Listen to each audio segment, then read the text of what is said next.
നമസ്കാരം എല്ലാവർക്കും ഇന്നത്തെ ക്ലാസ്സിലേക്ക് സ്വാഗതം. എൻ്റെ പേര് Soumya and today we going to discuss about canons of taxation. Before that we should understand about what is tax and taxation. നമുക്കറിയാം ഗവൺമെന്റിന്റെ രണ്ട് പ്രധാന വരുമാന സ്രോതസ്സുകളാണ് ടാക്സും നോൺ ടാക്സും. നികുതിയും നികുതിയേതര വരുമാനവുമാണ് ഗവൺമെന്റിന്റെ രണ്ട് പ്രധാന വരുമാനം. And tax is the chief source of revenue of the government. ഗവൺമെന്റിന്റെ പ്രധാന വരുമാന സ്രോതസ്സാണ് എന്ത്? ടാക്സ് എന്ന് പറയുന്നത്. It is the compulsory duty levied by the government, either by the central government or state government or local government on income and wealth of the individuals or corporations. എന്താണ് tax എന്ന് പറഞ്ഞാൽ കേന്ദ്ര ഗവൺമെന്റോ സംസ്ഥാന ഗവൺമെന്റോ തദ്ദേശ സ്വയംഭരണ സ്ഥാപനങ്ങളോ ജനങ്ങളുടെ വരുമാനത്തിന്റെയോ സമ്പത്തിന്റെയോ മേൽ ചുമത്തുന്ന ചാർജിനെയാണ് നമ്മൾ ടാക്സ് എന്ന് പറയുന്നത്. One thing you should keep in mind that tax is a compulsory duty. Tax എന്താണ്? ഒരു കമ്പൽസറി ഡ്യൂട്ടിയാണ്, but not a penalty.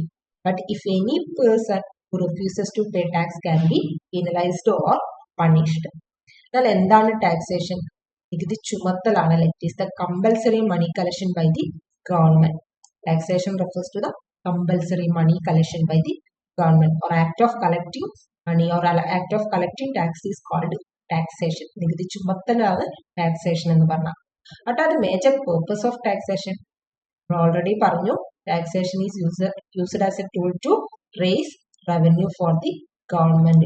Government need finances to government need money to finances public goods and services like education, infrastructure, etc. അല്ലെ, ഗവൺമെന്റിന് education, health, infrastructure, health തുടങ്ങിയ public services provide ചെയ്യുന്നതിന് വേണ്ടിയിട്ട് എന്ത് ആവശ്യം? പണം ആവശ്യം.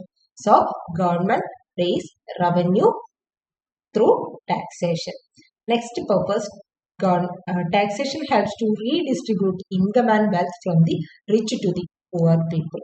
Taxation helps to redistribute income and wealth from rich to the poor people. Like government impose a higher tax on those with higher income and low tax on those with lower income. This reduces economic or income inequality between rich and poor.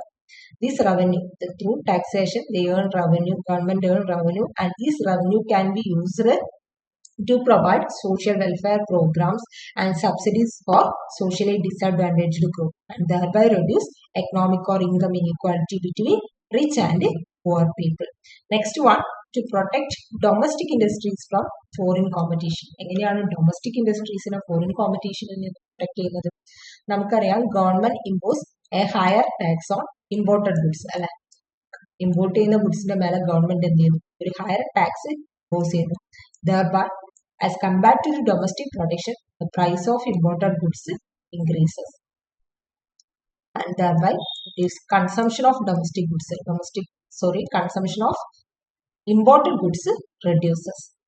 Government ഒരു higher tax imported ഗുഡ്സിന്റെ മേലെ impose ചെയ്യുകയും domestic goods ആയിട്ട് compare ചെയ്യുമ്പോൾ imported ഗുഡ്സിന്റെ price കൂടുകയും ചെയ്യുന്നു. So consumption of imported goods കുറയുന്നു.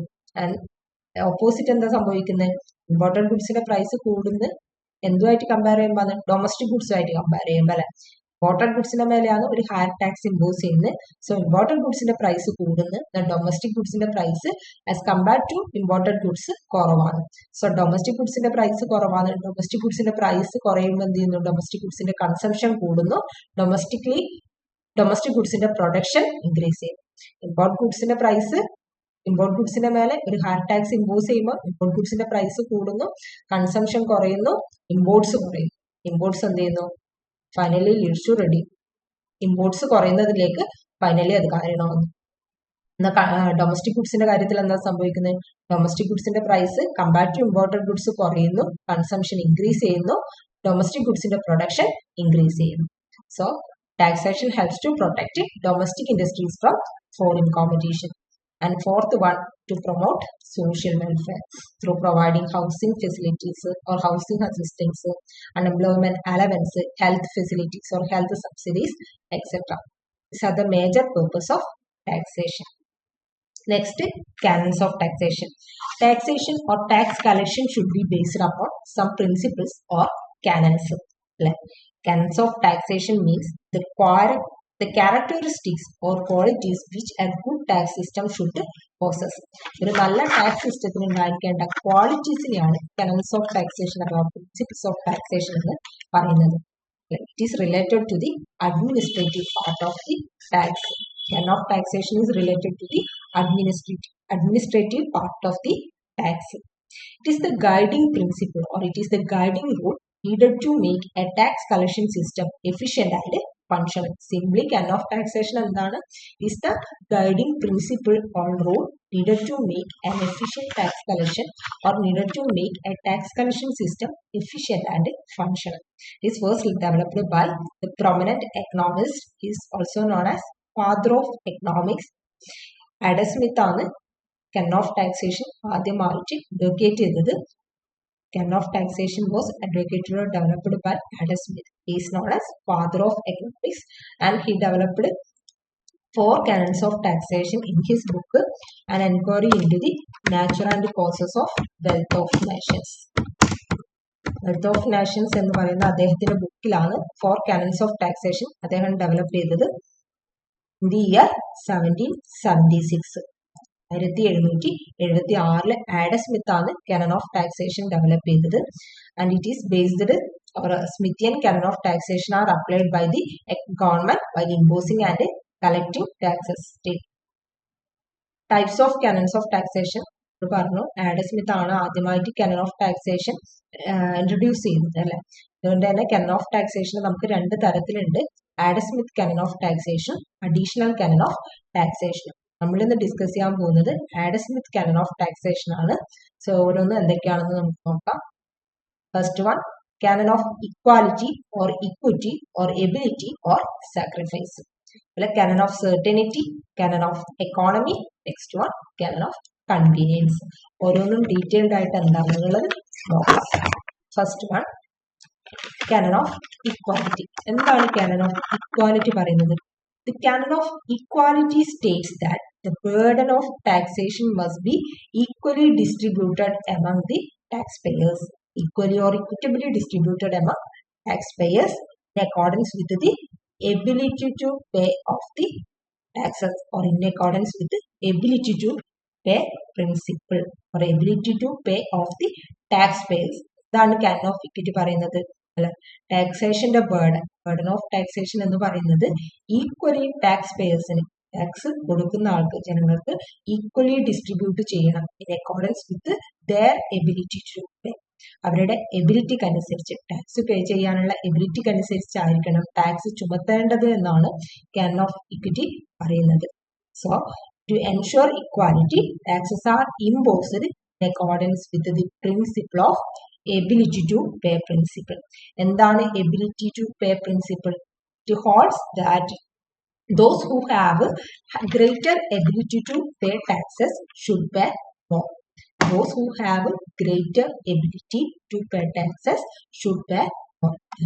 Rich people are capable of paying more tax than the poor people. You know, rich people are capable of paying more tax than the poor people. So imposing a higher tax on rich people and a lower tax on poor people. That's canon of equality പറയുന്നത്. എബിലിറ്റിക്ക് അനുസരിച്ച് വേണം tax. Tax പേയറിന്റെ എബിലിറ്റിക്ക് rich people ആണെങ്കിൽ higher ടാക്സും പോർ people ആണെങ്കിൽ lower ടാക്സും ആയിരിക്കണം impose ചെയ്യേണ്ടത്. Tax ചുമത്തുന്നത് അവരുടെ എബിലിറ്റി അനുസരിച്ചായിരിക്കണം എന്ന് പറയുന്നതാണ് canon of equality പ്രിൻസിപ്പിൾ പറയുന്നത്. That's why the canon of equality or canon of equity is also known as canon of ability. അതാണ് canon of equality അല്ലെങ്കിൽ canon of equity പ്രിൻസിപ്പിളിനുള്ള മറ്റൊരു പേരാണ് canon of ability എന്ന് പറയുന്നത്. Because the taxation should be based on, the taxation is based on the principle of ability to that's why this canon is also known as canon of ability. If everyone pay taxes according to his ability, then the sacrifice of all individuals become equal. എല്ലാവരും അവരവരുടെ എബിലിറ്റിക്ക് അനുസരിച്ചാണ് tax പേ ചെയ്യുന്നതെങ്കിൽ അവരുടെ sacrifice എന്തായിരിക്കും? Equal ആയിരിക്കും. So this canon is also known as canon of sacrifice. അങ്ങനെയാണെങ്കിൽ നമുക്ക് ഈ canon of equity നമുക്ക് എന്ത് വിളിക്കാം? canon of sacrifice എന്ന് കൂടി വിളിക്കാം. canon of equality എന്ന് പറയുന്നതാണ് ആഡം സ്മിത്തിന്റെ ഫസ്റ്റ് canon of taxation. എന്താണ് പറയുന്നത്? Tax should be distributed or charged on the among taxpayers on the basis of their ability to pay. Next one, canon of certainty. എന്താണ് canon of certainty principle പറയുന്നത്? Tax to be paid should be certain and not arbitrary to the time of payment, relation to the time of payment, the manner of payment, and the quantity to be paid. That is the tax liability. Canon of certainty principle state that the tax to be paid should be certain or must be certain and not arbitrary. According to Smith, relation to the time of payment, manner of payment, and quantity to be paid. അതായത് both the taxpayers and government, tax levying authority, അതായത് usually government, the taxpayer and tax levying authority should know when, where, and how much taxes are to be paid. Then എപ്പോൾ ചെയ്യണം, എവിടെ tax പേ ചെയ്യണം, എത്ര tax പേ ചെയ്യണം എന്നുള്ളത് tax പെയറും അതുപോലെ tax ലെവിങ് authority ഗവൺമെന്റിനും ഒരുപോലെ ക്ലിയർ ആയിരിക്കണം. മാനർ ഓഫ് പേയ്മെന്റും ടൈം ഓഫ് പേയ്മെന്റും മാനർ ഓഫ് പേയ്മെന്റും പേ ചെയ്യേണ്ട ക്വാണ്ടിറ്റി ടാക്സ് ലാബിലിറ്റിയും ടാക്സ് പെയർക്കും ഗവൺമെന്റിനും ഒരുപോലെ clear ആയിരിക്കണം. This certainty principle, canon of certainty principle ensures that the taxpayers have a solid understanding of their tax liability. Taxpayers-ന് അവരുടെ ടാക്സ് ലാബിലിറ്റിയെ കുറിച്ചിട്ട് ഒരു സോളിഡ് അണ്ടർസ്റ്റാൻഡിംഗ് ആയിരിക്കണം എന്നുള്ളതാണ് ഈ ഒരു കാനൺ പറയുന്നത്. എന്താണ് next Canon? canon of economy. എന്താണ് canon of economy principle പറയുന്നത്? This canon implies that the cost of collecting tax should be minimum as possible. The cost of collecting a tax should be as minimum as possible. That is, it stresses that the administrative cost and the other cost of the cost of the tax collection should be minimum. Minima is this canon of economy principle stresses the need to minimize the administrative cost and other cost of tax. Other cost associated with the tax imposing and tax collection or tax enforcement. എന്താണ് other cost എന്ന് പറയുന്നത്? നമുക്ക് staffing cost വരും, administrative cost എന്ന് പറയുമ്പോൾ staffing cost വരും, അതുപോലെ training, tax ഒഫീഷ്യൽസിന് train ചെയ്യുന്നതിനുള്ള കോസ്റ്റ്, അതുപോലെ സീക്കിംഗ് അഡ്വൈസിനുള്ള ടാക്സ്, അഡ്വൈസിന് വേണ്ടിയിട്ട് വരുന്ന കോസ്റ്റുകൾ, നമ്മൾ പ്രൊഫഷണൽ അഡ്വൈസ് തേടുമ്പോൾ ഉണ്ടാകുന്ന കോസ്റ്റുകൾ, അതുപോലെ time and effort, record keep ചെയ്യുന്നതിന് വേണ്ടിയിട്ടുള്ള ടാക്സ് റെക്കോർഡ് കീപ്പ് ചെയ്യുന്നതിന് വേണ്ടിയിട്ടുള്ള ടൈം ആൻഡ് എഫേർട്ട്, ഇതിനൊക്കെ എന്ത് ചെയ്യണം? കോസ്റ്റ് ആവശ്യമായിട്ട് വരും അല്ലെ? സ്റ്റാഫുകളെ അപ്പോയിന്റ് ചെയ്യുക, ടാക്സ് ഒഫീഷ്യൽസിന് ട്രെയിനിങ് കൊടുക്കുക തുടങ്ങി ഇതിനൊക്കെ കോസ്റ്റ് ആവശ്യമാണ്. ഈ കോസ്റ്റുകളൊക്കെ എന്ത് ചെയ്യണം? മിനിമൈസ് ചെയ്യണം എന്നുള്ളതാണ് കാനൺ ഓഫ് എക്കോണമി പ്രിൻസിപ്പിൾ പറയുന്നത്. ടാക്സ് കളക്ഷൻ കോസ്റ്റ് എന്ന് പറയുന്നത്, അല്ലെങ്കിൽ ടാക്സ് ഇമ്പോസ് ചെയ്യുമ്പോൾ കളക്ട് ചെയ്യുമ്പോഴുള്ള കോസ്റ്റ് എന്ന് പറയുന്നത് മിനിമം ആയിരിക്കണം എന്നുള്ളതാണ് പറയുന്നത്. According to Smith, every tax ought to be contrived as both to take out and keep out of the pockets of the people as little as possible over and above what it brings into the public treasury of the state. What it brings to the public treasury of the state. എന്താണ് പറയുന്നത്? സ്മിത്തിന്റെ വീക്ഷണത്തിന് ഗവൺമെന്റിന്റെ അതായത് പൊതുഖജനാവിലേക്ക് വരുമാനം ഉണ്ടാക്കുന്നതോടൊപ്പം തന്നെ, tax എന്ന് പറഞ്ഞു കഴിഞ്ഞാൽ പൊതുഖജനാവിലേക്ക് വരുമാനം ഉണ്ടാക്കുന്നതോടൊപ്പം തന്നെ ജനങ്ങളുടെ മേലുള്ള ബർഡൻ കുറക്കുന്ന തരത്തിലുള്ളതായിരിക്കണമെന്നാണ് സ്മിത്ത് പറയുന്നത് അല്ലെ. ആഡം സ്മിത്തിന്റെ അഭിപ്രായത്തിൽ ടാക്സുകൾ എങ്ങനെ രൂപകൽപ്പന ചെയ്യണമെന്നാണ്? പൊതുഖജനാവിലേക്ക് വരുമാനം ഉണ്ടാവുകയും വേണം, അതോടൊപ്പം ജനങ്ങളുടെ മേലുള്ള ഭാരം കുറയുന്ന തരത്തിലുള്ളതായിരിക്കണം ടാക്സുകൾ എന്നാണ് കാനൺ ഓഫ് എക്കോണമി പ്രിൻസിപ്പിൾ പറയുന്നത്. Taxes should cover government expenses without overly affecting or without overly burdening or hinder economic activity of the government.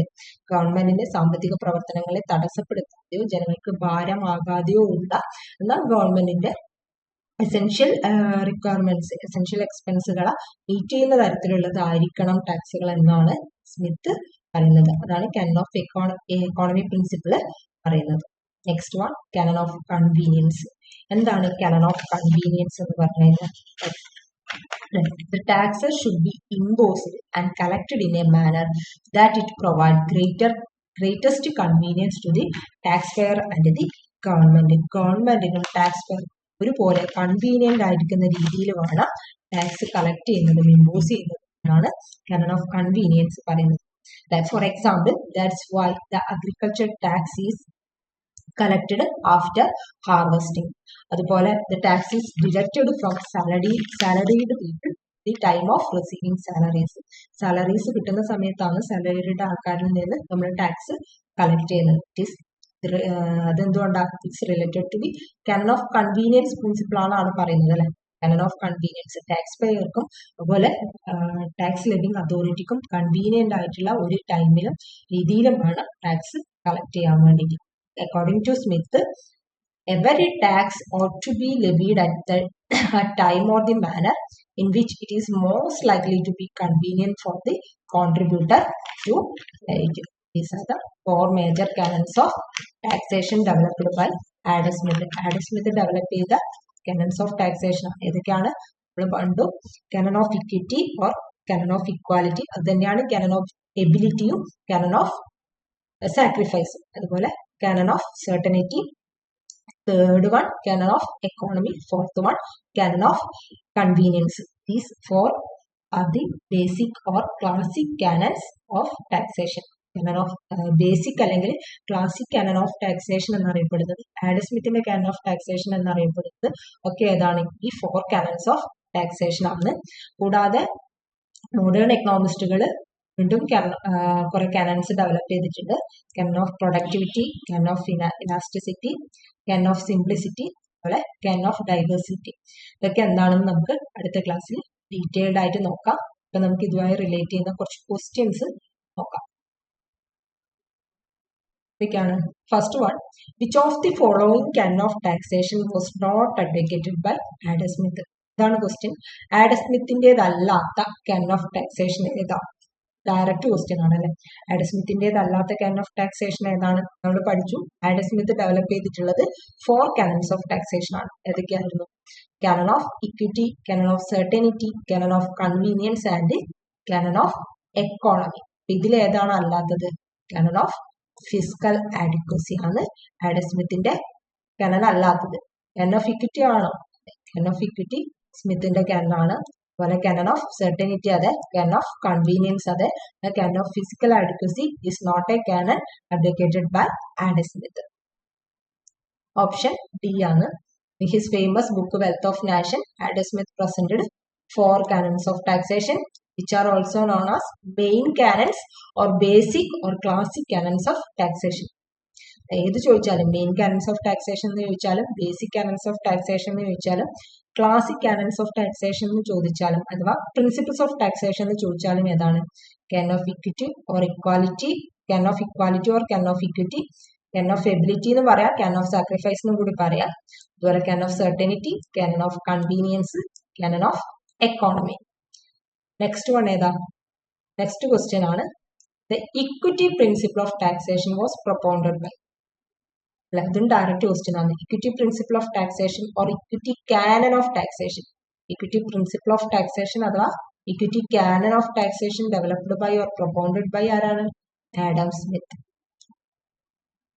Option A ആണ് answer. Next question direct question ആണ്. Which of the following canon of taxation is also known as ability to pay principle of taxation? Ability to pay principle of taxation എന്നറിയപ്പെടുന്ന canon of taxation ഏതാണ്? Direct question തന്നെയാണ് അല്ലെ. ഏതാണ്? canon of equity. That's why the canon of equity is also known as canon of ability. അല്ലെ. canon of ability എന്ന് വിളിക്കുന്നതിനുള്ള കാരണം എന്താണ്? canon of equity it is based on or it is imposed on the basis of ability to pay principle of taxation. എന്താണ് canon of equity പറയുന്നത്? The tax burden should be equally distributed among taxpayers according to the ability of the taxpayer. So answer A, option A ആണ്. തന്നിരിക്കുന്ന 4 canonsഉം Adam സ്മിത്തിന്റെ canons ആണ്. ഇതിൽ ability to പേനെ base ചെയ്തിരിക്കണം, അല്ലെങ്കിൽ tax impose ചെയ്യേണ്ടത് ability to പേക്ക് അനുസരിച്ചാണ് എന്ന് പറയുന്ന canon ഏതാണ്? canon of equity ആണ്. ആൻസർ എ ആണ്. canon of equity is also known as ability to pay principle of taxation. According to the canon of equity, the burden of taxation must be equally distributed among taxpayers. ഇത്രയാണ് questions. അടുത്ത ക്ലാസ്സിൽ നമുക്ക് ബാക്കി canons of taxation കാണാം. Thank you.